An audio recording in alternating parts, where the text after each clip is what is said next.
शान्तिः।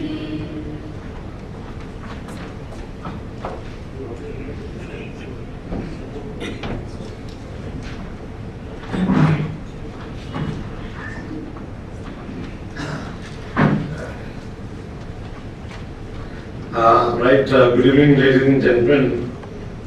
I think some more people will trickle in because the winter is on and perhaps a lot of people sticking to the houses. Now, we have great pleasure today in requesting you over here on a very interesting subject, some reflection on the science of economics as applied to India. Now, as far as the Indian economy is concerned, I think India, which was a bit of a hopeless case till 6 months back, has suddenly come back into the people's reckoning. And perhaps that is because the world is now expecting that there will be reforms which will be useful for the advancement of the economy. Fortunately for India, the situation has suddenly become good on some accounts. As far as the FDI is concerned, more than 3.4 billion money has come in this last quarter from April to September itself. And the oil prices have also come down to almost 50% of the earlier prices. Maybe there is an expectation that they will dip further.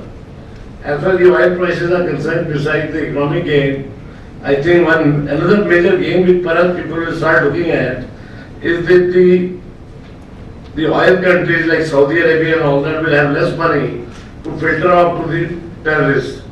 That will be another gain, I think, which one should look at it seriously, which are not yet being thought of. Just an idea came to me today on that. Now, as far as the other parameters are concerned, you see that the inflation is at I think that the lowest for the last 10 years. The CAD is 2.1, as I read over a week or 10 days back. It has risen from 1.4 or something like that. But the finance minister's statement is that we have enough forex reserves and there is no cause of worry and concern. But when you are looking at economics, you are also seeing that there is action being taken by the present government. Now they said that around $1.4 trillion worth of infrastructure upgrade will take place, and they are looking for more money from all the countries in the world. But that be so, and money started pouring also in some ways and promises being made. But when you look at your manufacturing sector, no growth. Suddenly it has come to a standstill. And it is just 15% of your total GDP. The other countries in the world, and the economists here, I am not an economist, but as a layman, that country like China and all that is something like 35%, and some other countries even more. So if your manufacturing does not increase and only pharmaceutical and your servicing sector you want to depend on, I do not know how will it really work. And yes, people are looking at reforms. Land reforms is one aspect which is being talked of, that land reforms will take place. As to how much they will be able to move it, you see, that is the real politics. You have a majority in the Lok Sabha, but the Rajya Sabha is a problem area. And in politics, the country comes, I suppose, second, and the other things come first. So that is the problem area. Anyway, this is not just my random thoughts as a layman, but let me tell you, for today's talk, we have Dr. Atin Roy, who is the Director of National Institute of Public Finance and Policy. So, there can't be a better person than him. And also, he is in the rank of a secretary. Besides that, he is a member 7th Pay Commission. And also, he has served vastly a number of countries abroad and has been an advisor with the United Nations Development Program. He's also been an investment banker as an academic economist. And there are lots of subjects like over 3 lines. So I leave you with him. He is the person who will talk to you on this complicated subject. But to preside over for the evening, we have our own member from the VIF, Mr. Ambassador Shukla, he is the recognized economist of the VIF, because he is one person who is really indulges into economy in a very serious way, and he looks at it very seriously. He has a background, he's an economic student also. So he has a very good knowledge of it, but I leave you between the two experts on this. At first I request Mr. Roy to come on, and then we call to the President for the remarks. Okay. Yeah, what we will do, we will go sit there so that we can have a understanding.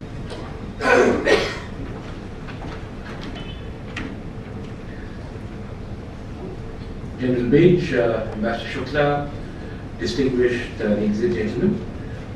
Let me say at the start, it's a real pleasure, privilege and honor for me to be invited to speak at the Vivekananda International Foundation. I've been following closely the work that is done with this foundation on how do I put it, political and strategic issues since 2011 or so, when I lived abroad, because my last 15 years were spent as an economic diplomat. And I thought it was important to be grounded in these realities globally, of course, but also to be up to date about these realities in my own country. And my own body of professional economists obviously didn't afford me that knowledge. So I think this is a very important institution for the country, and I'm so pleased that we are now discussing issues pertaining to economics. I would have liked to have given my first talk on issue to do with economic diplomacy, and Ambassador Shukla's presence and all of you here would have been interesting. But I met Mr. Gurumurthy, who is, I understand, on the board a few months back, and he was very keen that I talk about the nature of economics and how it affects policy making in India. And that is also pertinent to economic diplomacy. But then I thought, let me go up and let me betray my profession. And let me talk about the claim of my profession to be scientific and for economics to be a science. Why did I decide to do this? Because I'm very concerned about two things that I have noticed about my profession, especially in India, that I think we need to correct. One, there is the assumption in my profession that economics is a specialist subject and that our tools and techniques lead us in the direction of making better policy if we are left alone by everybody else. And I don't think that's true. I think, in fact, exactly the opposite is true. That economics is too important a subject for it to be left to specialists. And good economics is made when people who have studied the subject interact with other intelligent people who have studied other things, people who are close to the pulse of the people, and people who have professional concerns other than economics, which intersect with economics, and almost everything does. So it's important for that conversation to happen, and that and only that enriches policy making in India and other countries. I have seen this happen in the country I lived in last for 4 years, in Brazil. And there's a whole discourse there where the specialist economists were discredited, and that discrediting led to a better conversation happening. And frankly, this is fairly common in the advanced countries, but even in the emerging economies now, economics is considered far too important to be left to economists. The second reason is that I have had the good fortune of, I did my PhD in an advanced country in England, but I've had the good fortune of working in many emerging economies as well as in Africa. And I have found that one problem with the profession of economics is that the best economists come, and the best schools in economics are in three places now: the United States, the United Kingdom, and oddly enough, Spain, Barcelona. That's just one school, it's very good. Okay, France, maybe. But being English speakers, we interact largely with the profession as it is practiced in Anglo-America. And very often, what we learn and bring back, we don't adapt when they have adapted. So in 2008, as you all know, there was a profound global economic crisis. And my profession, I was then in New York, just before I went to Brazil, was in trauma. And I came back to India for 2 years to work with the Finance Commission. And I found that economists here were unaware of the drama that was going on there. I'm a macroeconomist, that's a specialization. The macroeconomics community was saying, we have no tools left, we don't know what to do. Nothing is working. And that led to a lot of intellectual ferment, that led to new ways of looking at things, it led to a lot of humility in the profession. But here, the profession was as fixed in their ideas as they were when they came back from their Princeton or their Stanford or their Cambridges or their Oxfords. Regrettably, when I've come back last year, I did not find that changed.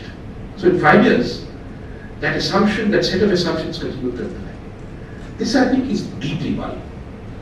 It is also worrying because it cuts off the profession of economists, especially those who live in Delhi, from a lot of interesting thinking that is going on about the subject in other parts of India. And when I travel to Bombay or to Allahabad or Lucknow, our universities may be bad. That is no reason to patronize people who think about economic issues. And that will never happen unless I felt that I take on the challenge and actually say that the science of economics as applied to India is typically misapplied. The claims that economists make with respect to predictive accuracy are misplaced, and this has implications for us, and we need to go forward. We almost have a movement to stop this from happening. That does not mean it's not important to have good economic specialists. But good economic specialists, let me put it by analogy. In the world of buildings, you have plumbers and you have architects. A plumber doesn't really need to interact with their client other than about the plumbing. The architect, if the architect remains enclosed in their discipline, then he will get bad housing. An architect must interact with the client. An architect must understand the client's needs, an architect must understand the environment in which a client lives. Just like that in economics, we need both, we need plumbers and architects. I feel we don't have architects anymore. We have a lot of good plumbers, our universities are producing good plumbers, we are importing good plumbers, but we are not developing architects. So let me move on. So my slides are not narrative, they are illustrative. So I want to give you, I think I've prepared 4 examples of how people get it completely wrong in the profession of economics.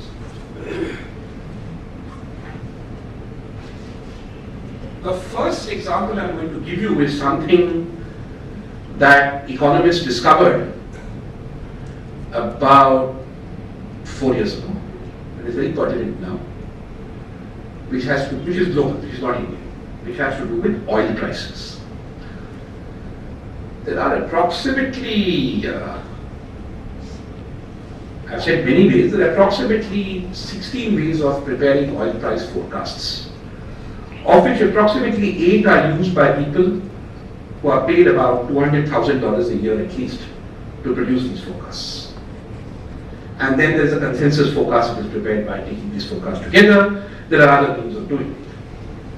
You can look at today's prices, you can look at how the markets are betting on the future, and that's where the financial economists come in and make a forecast. Then there are econometric models, which say, okay, oil prices don't just depend on what's happening with oil, they also depend on what's happening with inflation, what's happening with the sale of scooters, and focus. I and a couple of economists in Brazil review these forecasts, and it's very important for my country now, because we have to take a call on this fall in oil prices is about important. And we looked at all the forecasts, and we found, and this paper caused a lot of controversy, but it is now becoming, it is still controversial, people don't like it, but we found, and people accept this result, that the best predictor of tomorrow's oil price is today's oil price. I'm not saying that today's oil price will always correctly predict tomorrow's oil price, but if you're going to be in the business of prediction, then any model you use will not give you a more accurate prediction than today's price. So what you're really saying then is that historic information or other information or spatial information does not help you predict tomorrow's oil prices. That's a very serious thing to say.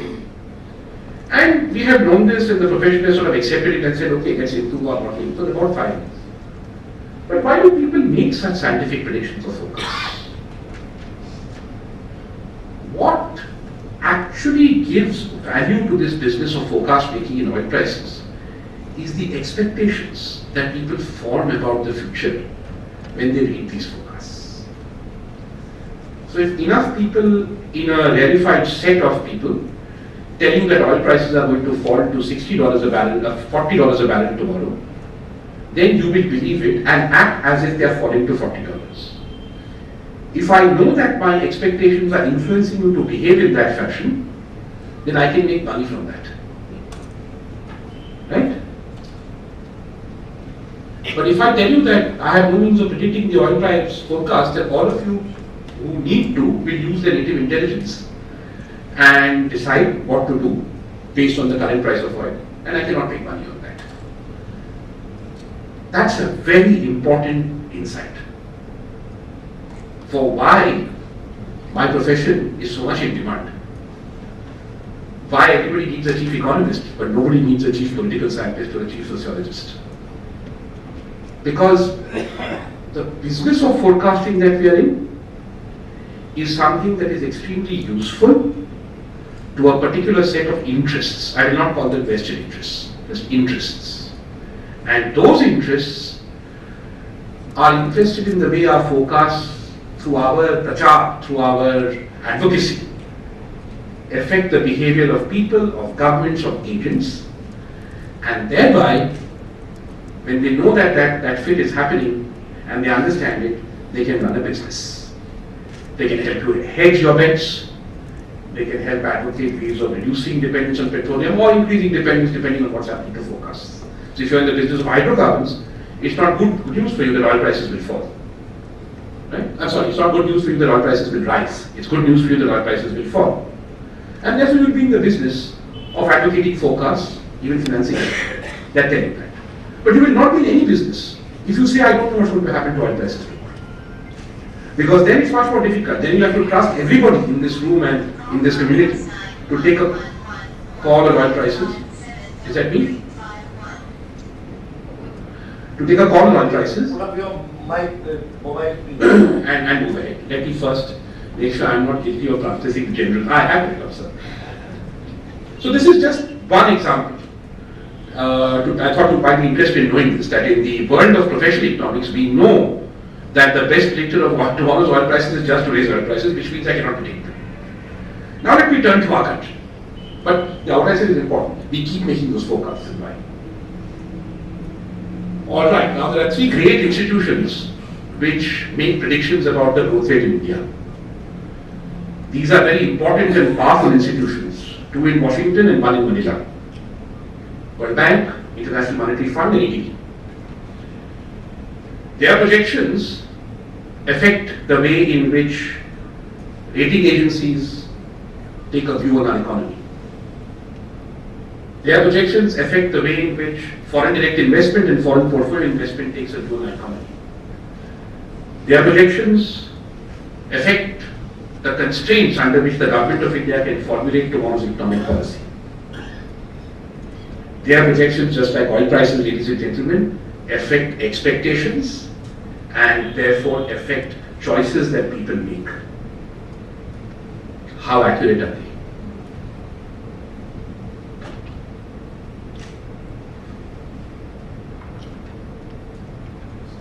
Way off. Way off.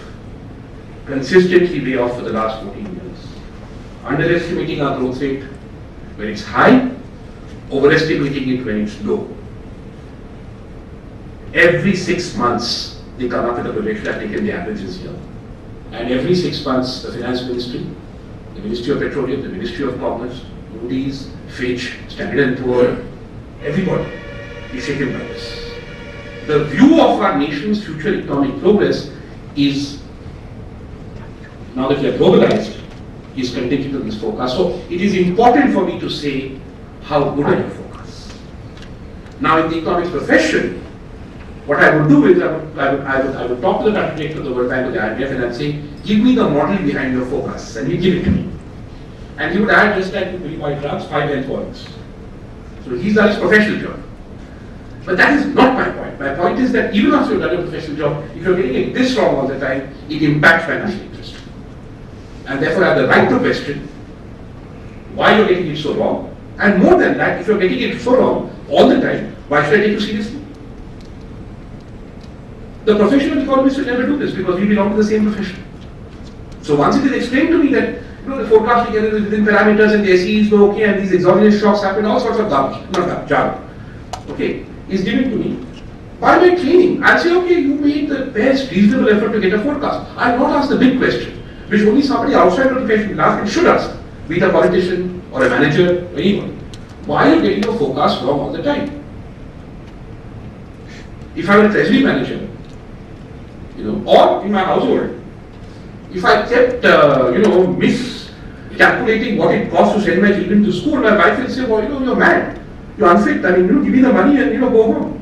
I can't tell her that I'm not a predictive model, I'm getting it wrong all the time. If you're getting it wrong all the time, I'm suffering, right? My children are not getting stuff that they need. We don't do that. We take this for granted. Then when we take this for granted, the rating agencies take it for granted, then they come and hit on us. So now, for example, as you can see, these institutions have been consistently overestimating the growth rate of the economy. That is sometimes worse than underestimation. Because then what happens is when our growth rate comes out lower than they said, they say you're underperforming, तुम लोग खराब हो, तुम्हारा बहुत corruption है, तुम्हारा cost of business खराब है. That may be true, but the fact of underestimation gives it empirical weight. And therefore we should be very careful about these forecasts. But that is why, ladies and gentlemen, I'm saying that economics as a science, you can't expect economists to be careful about this. They will not be. Because they will be satisfied with just like you imagine you're a doctor, and you continuously get diagnoses wrong, and you tell other doctors I'm doing it within a certain set of parameters, doctors will be happy. Patients will not be happy. You'll say doctor खराब है. इनको तो नहीं होता है doctor खराब है. They've been doing this for 10, 12 years now. And very few economists come up, and in fact no economist has said, barring me today, and I'm writing about this now, I was waiting for this talk, that they have got it wrong for 10 years, and therefore I'm beginning to have a conversation in Manila and in Washington at a foreign policy level on what is going on. And I don't particularly care if they're also getting it wrong for China. I'm Indian, I want to know why I'm getting it wrong for my country like this. And since I'm India, I can't do much about whether the rating agencies take you seriously or not. But I certainly do have the power to take this at a diplomatic level in Washington. And I think we should. That's simple case 1. Case 2 is no numbers. I'm going to talk about capital account convertibility. The wisdom of our Anglo-American trained economists is that government should completely get out of the business of controlling capital flows from abroad. Now, if you do that, what happens immediately is that your exchange rate is determined by everything and you do nothing. 1. 2, subject to international rules regarding smuggling and money laundering, of course, you make no distinction between whether a company putting in a $10 billion here wants to set up a supermarket or wants to set up a strategic defense industry. Okay? Fine. Now, if I want to contest this, the body of economists will come and tell me that to put restrictions on capital or to ask questions, I'm not saying that we should put stupid restrictions. We have lots of stupid restrictions in this country and they are very wisely dispatching them.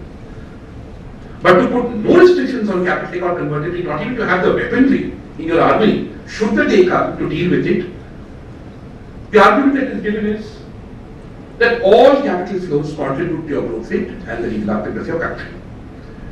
But actually, if you look at international evidence, then there is no discernible effect on economic growth of capital flows. So if you actually use the tools of economics, and I make a different point here, to look at in history that can you say unambiguously that letting capital flows happen will improve economic growth, the general answer, if you look at 160 countries, is no. I can't say for sure. It may happen in some circumstances, it may not happen in others. But we also know, and this is where I'm saying that no need economists to tell you this is common sense, that some types of capital flows have better consequences of growth than others.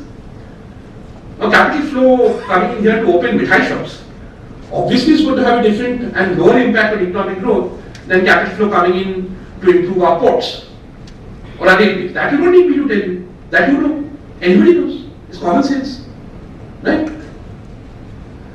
So this argument flies against common sense, even research common sense, And it flies against professional evidence. Yet it is made. Why is it made?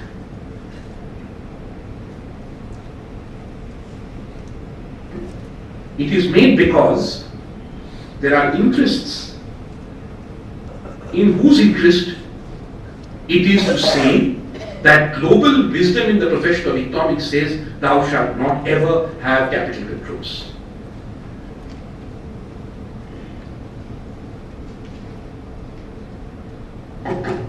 Second thing then they will do once they have lost that argument, and this is actually how the debate is proceeding, is they will threaten. Economists are good at threatening and good at scaring people. My profession is very good at that. Scientific scaring. It's a bit like, I went to the Bhabha Atomic Research Center, I don't know the facts, there must be much more knowledgeable people.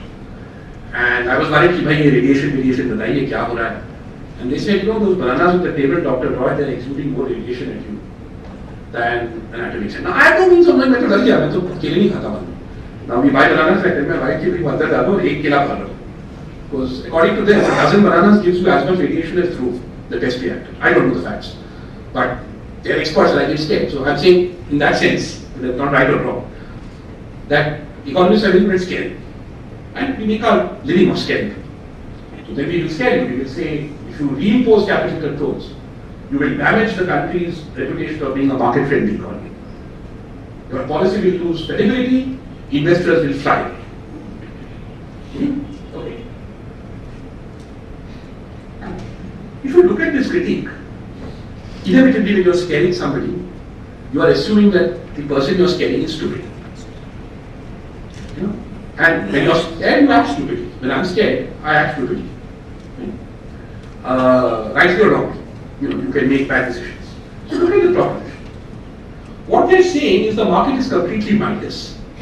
The market is not looking at the fundamentals of India. They are looking at one policy and getting scared. That the market thinks ideologically that a restriction is bad and less restriction is good. Well, if that were the case, then we should have no controls over patents in this country. We should have no control. The markets are saying less restriction is good, then let's open everything up. Let's have people coming here and patent chori karte.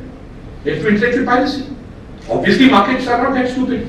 Markets is what? A collective of rational people taking decisions based on the information they have. That's a market. So, when the market sees a capital control, वो एक संदर्भ में देखते हैं, context में देखते हैं, ये capital control क्यों आया है? Evidence.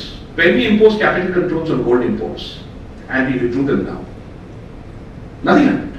Both policies were good. We imposed them. I remember warning the then government that gold imports, I'm from Bombay. I said, what you need to do is look at what is happening in Ratnagiri. If the Coast Guard tells you that in Ratnagiri, smuggling is increasing, that's the time to start worrying about these restrictions, then you impose them. Hey, at the end of the day, the bipartisan way, both governments have both imposed them and withdrawn them. Markets, in fact, like that. They are saying, okay, this is the government that watches situations and calibrates its response. Markets also, that is those who want to control them in a certain way, will try and threaten you. So when we had that crisis and we brought in some capital controls, immediately the stock markets, the financial markets, the foreign investors started scaring us by trying to act on that assumption. And we fought it out, and today we are okay.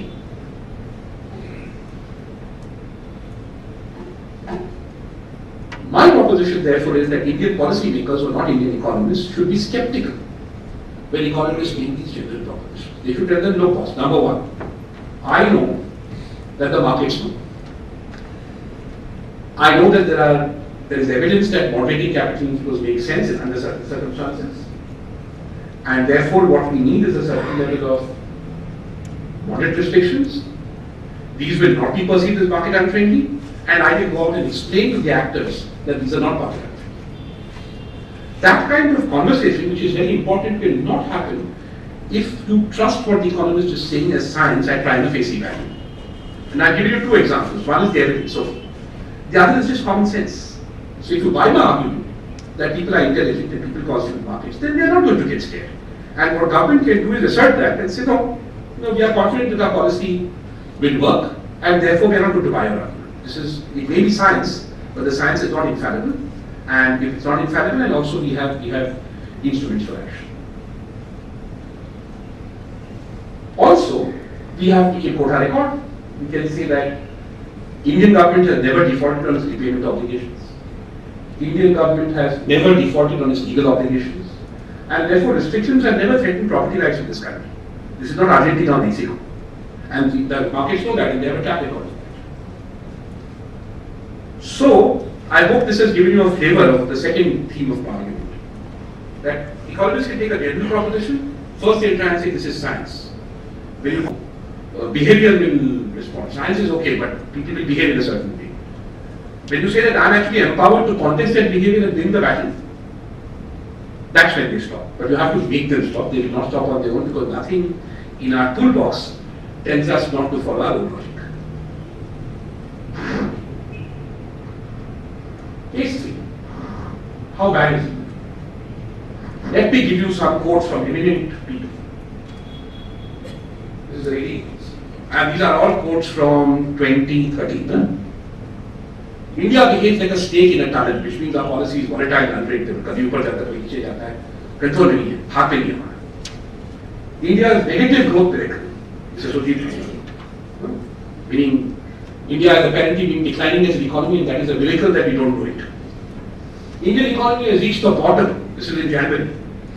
JP Morgan Asset Management Company. India's implementation deficit former member of Planning Commission.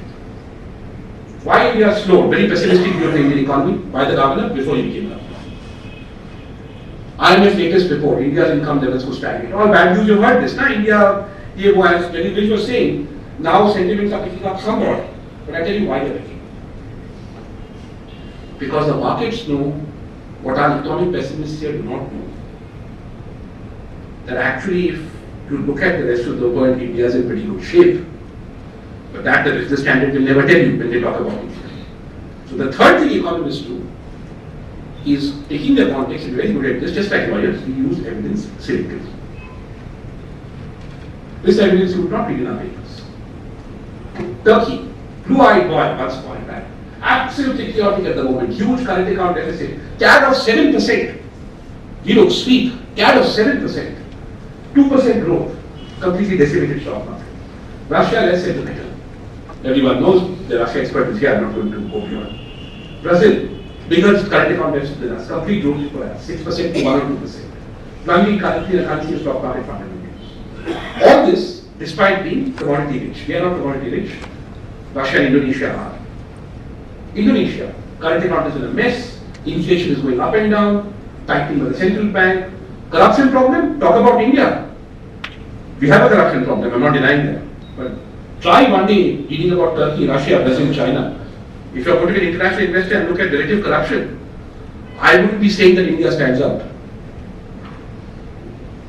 And these are not commodity rich economies. Singapore, blue-eyed person, country, always a city. 1% growth, 110% debt to GDP ratio, huge social unrest. Thailand, huge political unrest, contracting economy, big problems with the rice buying agriculture program. South Korea, half the growth they had in 27. Very bad effects of the labor market, just like us. Aging population, very export dependent, therefore dependent to shocks. When you look at this wealth of evidence, you realize that emerging markets are not taking the sentiment, investors are not taking the sentimental call on us. We may have some trouble, but actually we are much better off than other emerging economies. Much better off at this point. So the money that is coming in is following a genuine improvement and fundamentally strong economy. So this entire talk of India being a basket case and kuch nahi hoga, if you look at it comparatively, this is not to say that we shouldn't solve our problems. One big problem I agree in India we have not as economists as we do is we get complacent. We don't do last mile, all that I agree. And between us, that's a problem we have to address on the national side. But to say that India is a basket case, is doing badly, our cost of doing business is bad, and report after report after report of Moody's, of the IMF, of the World Bank, of our own commercial banks will say all this to you. They paint a picture of the Indian economy is completely broken, nothing works, corruption is destroying everything, and because we live here, we feel it as human beings. But the truth is that is not the picture you get when you look at other emerging markets. Alright. So So I've illustrated so far three things, I hope. One is the business of forecasting and why we should be wary of it. The second is how we take something we want to argue like lawyers, a point of view, current account, capital account control should not be there. And then we say, now this is the evidence and we are confronted with it, and we say we scared. So that's a rhetoric. The third is the partial giving of information. The inability of Indian economists, because we have been so xenophobic, to look outside and write this down, saying that actually we are doing pretty well compared to others. Now what we have to decide is, are we doing well or are others doing worse? That's all. But we have to say that others are doing worse, and then we say that, okay, emerging economy flows are coming to us. It gives us confidence. Those economies are not going to pick up very soon. So the new government has some time. It has 18 months to 2 years. Don't push them to take decisions prematurely in 3 months because you want to see a budget when you can make short-term gains. Don't push them. They're doing the right thing, they're calibrating measures, in my view. And they're doing it because, well, some people have given them this knowledge and said, relax, you have a window. Now, then politically, if you want to, raise a brouhaha and say that nothing is happening in the policy paralysis and all that, then that's a political game, but economy should not be. And therefore, it is important to have this broader conversation. And this is common sense what I told you. I'll give you the numbers, right? We don't need an economist to do a stratified analysis of Turkey. Country after country after country, if you compare the same variables, we are fine. Okay, now, my last bit of my slide business, because evidence presentation. I want to go into a little more complexity, but not much. See, when we had this economic crisis, the job of a country in an economic crisis is to deploy what is called counter-cyclical fiscal policy. So, there are good times, there are bad times, right? So, the idea here, like all of us, is during good times you should save for the bad times. And in the bad times you can apply counter-cyclical policy. Many people have criticized India, economists, for employing bad counter-cyclical policy, resulting in bad results. I want to take you through the journey of 3 countries, India, Brazil and Indonesia, that apply counter-cyclical policy and show you why the kind of judgments that economists make are based on faulty premises, because what applies in case X does not apply in case Y, but they won't take that. So, let's start with India. In India, what happened was, 2 things happened which are very interesting. We had an economic crisis, but we also had national elections. So UPA 2 raised spending for the national elections, and so it happened the crisis came along, so they raised spending a little over the crisis. And the fiscal deficit shot up to 11.4% of GDP in 2008. Interestingly enough, the opposition didn't say much about it. Like no political entity said much about it in 2008. They said, okay, do what it takes. It was the professional community of economists and so-called experts who started saying this country is busted. 11.8% GDP, now growth is going to crash or kya. So what happens when your fiscal deficit goes up? It means the government is borrowing, right? Now if it borrows, it becomes indebted, right? That's common sense. Now here's a bit of common sense that nobody will tell you, which economists know but they have chosen to forget. India, when it borrows, when the government of India borrows, it doesn't borrow abroad. It borrows from you. It borrows from savers in India. Now suppose we are India and I'm the government. There is 100 rupees worth of saving in this room. I need 20 rupees. I borrow 20 rupees from you. What has happened to the wealth of this country? Nothing? No. I'm also part of the country. So I've taken money from, unless I'm taking the money and throwing it abroad, that's a different issue. If I'm taking the money from you and putting it back in investment or consumption or whatever, what is happening to the wealth of this country? Nothing. So domestic borrowing does not, and therefore any increase in domestic debt does not reduce the wealth of this country. That happens when you borrow abroad. It's common sense. Just think about it. So in a household, if the son borrows from the father, then you can say that the son is using all that money, getting drunk, and that bad for the family. That's a different issue. That's a family issue. But there is no decrease in national wealth. The criticism will come, the government is using the borrowing badly. But you can't say कि दिवाला हो गया देश. कैसे हो सकता है? One part of the country is borrowing from the other. What it does have are implications to the distribution of income. Because who saves? Households. Which households save? Rich households. So when you borrow, when the government borrows from rich households, it is essentially borrowing from rich people and paying them interest. In a sense, they are paying the rich for the privilege of developing their country. Those are all very profound questions. But I think the result, I just want to show you how this elementary common sense sometimes, doesn't come into the economics profession.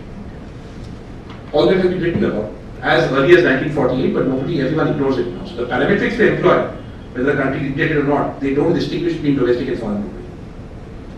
Anyway, but here's another interesting thing that happened. So they said, अच्छा इतना बड़ा fiscal deficit है, 11.4% of GDP.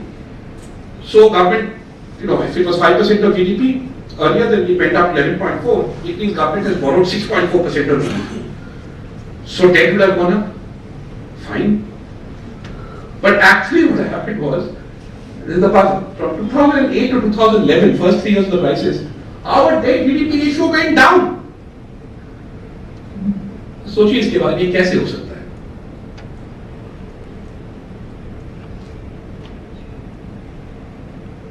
I am borrowing more.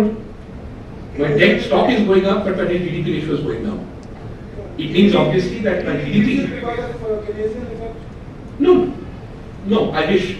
It's much more simple than that. You're right, it could be that, but it wasn't that. That GDP was going faster than growth, simple common sense. I'll come there. Anyway, let me leave this for a while. So just go. Debt GDP ratio has gone down, fiscal deficit GDP ratio has gone up. So basically the government is borrowing more, but the debt GDP ratio is going down. Which means that the rate of growth of debt is less than the rate of growth of GDP. How? In a crisis, I'll show you. But the other thing that was happening which nobody looked at was while the central government fiscal deficit ratio was going up, the state governments had done very good things. Our state governments now are very good managers. Their borrowing is well within limits. And their borrowing is all for investment. They don't run a revenue deficit. They don't borrow to consume. So that helped us. That was another angle. So first the debt GDP ratio didn't go up.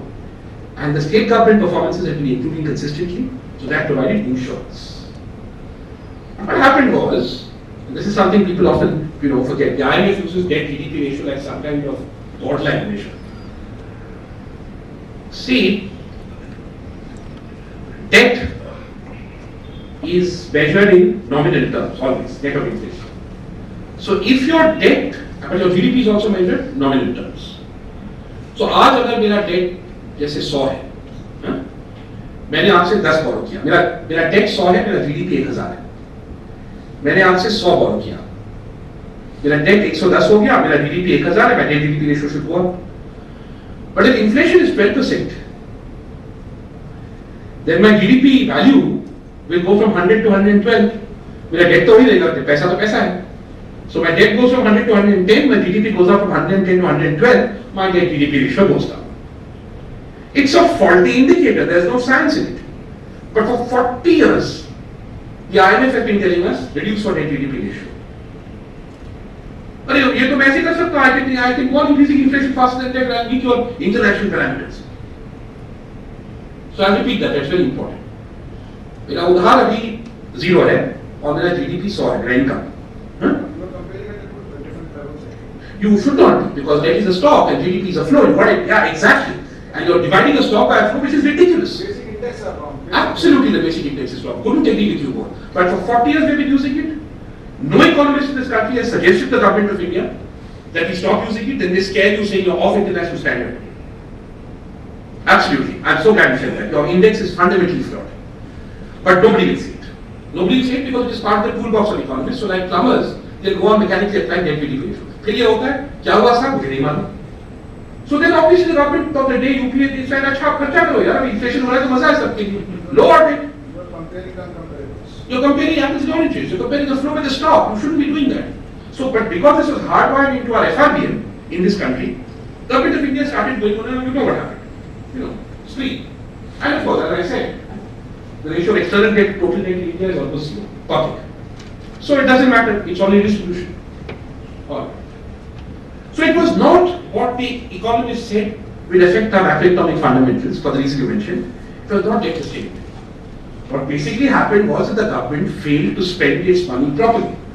And because it failed on all fronts to spend its money properly, we didn't get the kind of growth we should have got.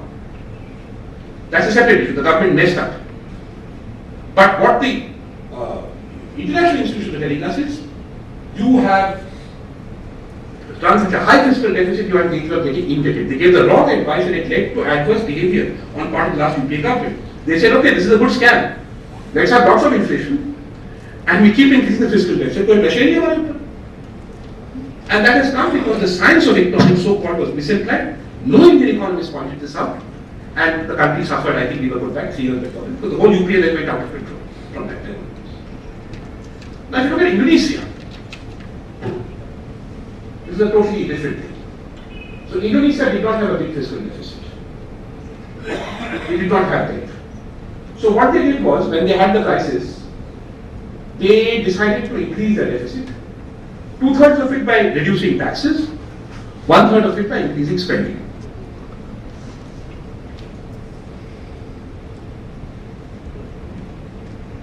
And they had a fiscal rule of 3%, but they were well below it. You see, they were at 1.1% in 2008. So they had a lot of space to increase their fiscal spending. So they went out to borrow. So, what basically happened is the third bullet. They gave a tax cut. So the revenue GDP ratio went down. The deficit is revenue and expenditure. But because the country was so screwed up, they had allocated extra money for expenditure, they could not spend it. It didn't leave the treasury. They were trying to spend it and they couldn't spend it. Huh? So actually the fiscal deficit did not go up as much as they wanted it to be. Again, the problem there was not economics. So everybody was talking about, the macroeconomic impact of tax cuts versus public expenditure. No economist thought of the simple problem that the Indonesian public service delivery mechanism is very limited. It's a large country, lots of islands, it's difficult for them to push spending out. So because of that, they could not, fulfill their spending commitments. They said, we will spend so much on health, so much on education, nothing went. So they didn't spend. And that is why they had a good crisis. Except that growth rates went down. Because there was government spending failure. Now, totally different reason from India. Now remember, the IMF, the World Bank, the credit rating agencies apply the same analytical data set to a crisis package in India, in Indonesia, in Brazil, anywhere. So they got it wrong there because the reason was different, and in our case, they got it wrong because the metric used was different. Finally, Brazil. Sorry. Now, Brazil basically did something very interesting. Brazil's whole political economy changed in the early part of 2000, 2004, 2005. And they did 5 things before the crisis. They increased social welfare spending, they increased the minimum wage, they expanded public investment, they cut taxes, and they completely restructured their government's payroll. All of which involved a massive increase in public spending annually. And they gave 6.25% of GDP during the stimulus. But 80% of that they already decided to give politically. So they were prepared. So what you got in Brazil was basically, so this is something you can do in Brazil because they have the data, that you can look at different instruments they used and which one helped them for the crisis. So the biggest counter-cyclical activity they did was they gave a big loan to their own National Development Bank. This is like giving a big loan to ICICI or IDBI. And they said, go out and give this money to industry. The second biggest thing they did was they increased salaries. So there was consumption demand, 0.48. The third thing they did was they increased social security. They cut taxes very little. So the total looks big, but about half of that was basically private sector को loan दो, government salaries बढ़ाओ, गरीबों का बचत पा बढ़ाओ. That push led them to the crisis. Totally different from it. So the IMF and the World Bank came out with an emerging markets crisis strategy. It was endorsed by many people, and all my profession in Brazil or in India were all discussing this. Difference between the conversation I found in India and the conversation I found in Brazil was that, because I speak Portuguese and I know the Brazilian economist community, was that community was saying was the political reality is very different, So let us talk to non-economists, let's go and talk to bankers, let's talk to people who understand कि जब government salary बढ़ता है तब होता क्या है. Let's go and talk to people in the in the unions. Let us go and talk to other experts to see what leakages happen. We didn't do that. We sat there within our clock and within our think tanks, and we had a dialogue with the IMF in the rooms of the Oberoi. We didn't realize the important role the states were playing because they never asked them. Nobody asked the states. What they were doing in terms of the crisis, how it was hitting them. So I bring this to you to illustrate that it is inevitable that when you have a global crisis, large economies like India, Brazil, Turkey will not follow a template. But the economists in these large economies have the same template. When they work in international institutions, they will give you that template. You will respond to it how becomes very critical. My case is that in my country, unlike in Brazil, I don't know what happened in Indonesia, certainly unlike in China, I respond in a Pavlovian fashion. I respond according to the received wisdom I've got when I went to school there and on the tools of the trade I've given. I am content to explore technical flaws in the argument. If I find one, I pick it. I do not look at the politics, and most important, I do not see that I have a partial view. I do not think of going and talking to the states because economics is run from Delhi. I do not think of going and talking to people who are the recipients of the NREGA. And I do not think of talking to accountants and people with common sense like you, sir, who will say to you that immediately comes out, right, that this is a stock and this is a flow. Because when this was debated in economics in 1960, the matter somehow got closed. Nobody brought it up again. And till today, maybe it was not necessary, but now we suffered from it. Because it gave our government a chance to get off the hook. And, to a large extent, therefore, they were to justify their behavior to the professional tribe of economists. Everybody said everything is sound. I have been shouting about this for a long time, but no one listened to me, about this GDP ratio. Epidemiologist, sir, is absolutely right. So to conclude, or to begin my conclusion, I'll take another 5 minutes. What have I tried to establish to you today? I hope I have. First, I hope it hasn't been boring. Second, what I've tried to establish to you is this. I've given you 4 very different examples from different domains. 1 global and 3 national. Where economists have come up with their received wisdom, and their received wisdom, it's not important it was wrong, of course it was wrong, but their received wisdom was wrong as a forced error. It was not necessary for that received wisdom to be wrong. If the community of economists were not closed with their assumptions, if they had had the common sense to see, in the case of growth rates, that was not enough to question the IMF's technical assumptions. You actually, how much work I had to do to get that forecast? I have a team of 35 economists, sir. They're nice, they're good people, but everyone suffers from their own blink of vision. So I said, मुझे forecast देखना है पिछले 10 साल के IMF, World Bank, ADB, and I have the growth rates. So ले आओ मेरे लिए. They kept getting me 2009 forecast and 2010 actuals. मैंने कहा नहीं, मुझे तब के forecast थे, मुझे देखना है कि गलत था या सही था. इसे दिखा ही नहीं था. तो उसका से आपको जरूरत क्या है उसका? वो तो आ गया है. Now projection you only need to know the last forecast and then you project. I said I'm not projecting, I'm looking back. I'm auditing their projections. They said what's the use of that? And you see how useful it is. So that was the second. The third was on countercyclical fiscal policy, on opening up capital markets, whether we agree on it or not. My argument was that the arguments that are given to open up capital markets don't hold water empirically. And when they don't hold water empirically, economies shift their ground and use behavior.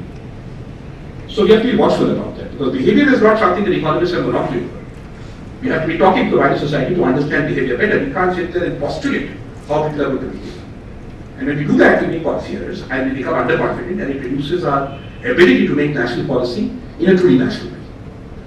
And finally, when it comes to the crisis, I've shown you how in different countries there were different responses. But those different responses therefore required the national economic establishment and national policy establishment to calibrate the response depending on national circumstances. Relying on a professional body of global techniques that economists did meant that we completely missed out this ex post analysis, which would be very useful. Because then in UPA, you'd have told the UPA government, we have caught you, you're running a scam here at the macro level, and they're not going to let you do it, whatever the IMF says. The IMF is giving you clean checks, and you're holding them out and saying, "Humko theek hai." That we did not do.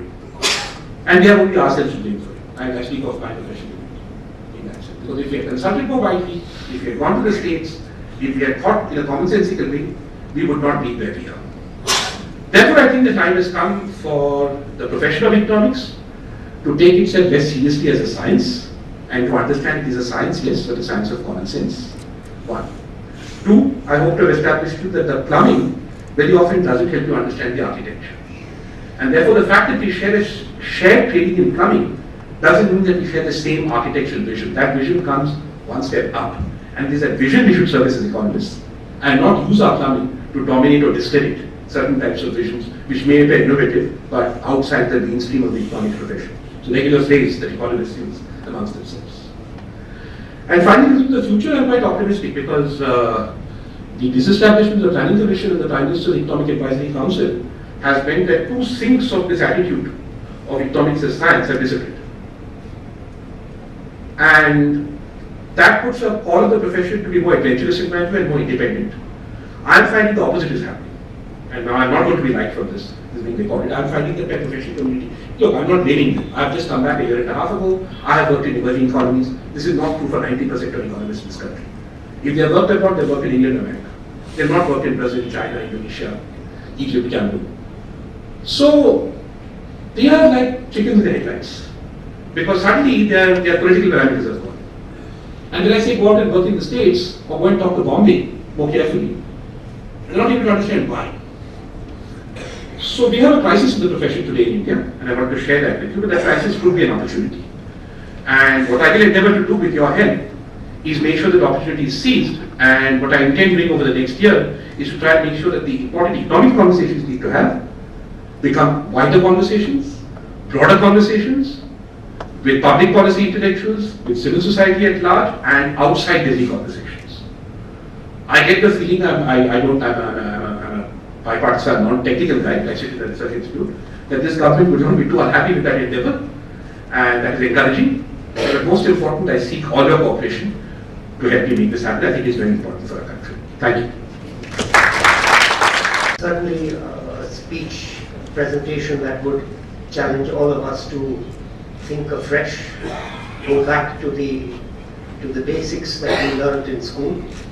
Speaking of which, I must warn with you about one thing. In your list of good schools, you left out the Delhi School of Economics. And I want to strike a blow for my alma mater. It's one of the best in the world. Even though we were taught Lenin, by the way. We read Lenin as part of our compulsory reading.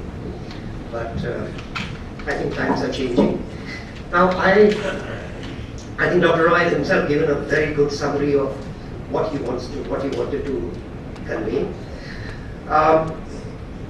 I would just like to pick up a couple of points, and maybe we can then see how we take this dialogue forward.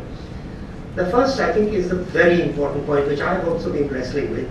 This notion that the economic orthodoxy that we have all learned is wrong. You know, I've been, and again, the importance of common sense in applying common sense to whatever the economic orthodoxy is telling you. I don't know, many of you are being told now that consumer price inflation is down. I don't know how many of you actually do your own shopping. If you do, you know that's bunk.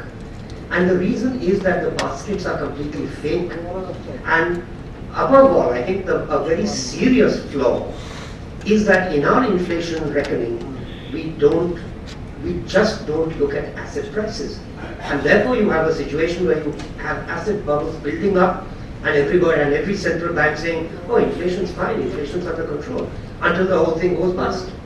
Now that's the kind of economic orthodoxy which all of us are willy-nilly prisoners of. Even when you disagree, there's really very little you can do, unless a bunch of economists gets together and says, look, there's a better way of measuring inflation, where you can also bring in asset prices. It's not enough to say you can't tell a bubble until it bursts, which is the current economic orthodoxy, because there's a very heavy social price to be paid for that. So that was one idea that struck me while I was listening to the very wonderful presentation we just heard. The second, of course, is another of the champions of the orthodoxy, the international financial institutions. I'm glad, Dr. Roy, you have blown the whistle on all three of them. More are proliferating around us, but it is a fact that they have a lot to explain. And I'll tell you something which I recently came across. I was preparing a presentation on the Chinese economy, and I found suddenly that both the IMF and the World Bank have given figures for 2005, 2007, 2008, which reflect a GDP growth, a real GDP growth rate of 18%, 12%, and 30%. And nobody has recorded these kind of growth rates, and even the Chinese haven't. But you had this peculiar situation where they went from 2.2 trillion in 2005 to 4.5 trillion in 2008. A doubling in 3 years. I mean, it's a record here is that the media are not doing a fair job of economic reporting. I think it's a great pity, but certainly if you watch the television channels, every morning I spend at least an hour surfing the various economic and commercial channels. All they are talking about is markets. Markets. This stock is up, that stock is down, this commodity is up, that commodity is down. What's happening in the real economy? Unemployment is sort of talked in sort of. By the way, unemployment was up, unemployment was down. Whereas I think very correctly Dr. Roy has brought the focus back on the real economy, on the need for issues that concern the average citizen. And again, a large dose of common sense is what we require. I guess the question in my mind now is, it seems to me that there are a number of people, students of economics, practicing economists, who are beginning to realize that the picture we get is wrong and incomplete. What do we do about it? I think there is a hint in the last remarks of Dr. Roy that he is going to lead a crusade against this kind of disinformation, which is very welcome. And I would be happy to be the first one to sign on to this. But with these remarks, I'd like to throw the floor open, and any of you who have any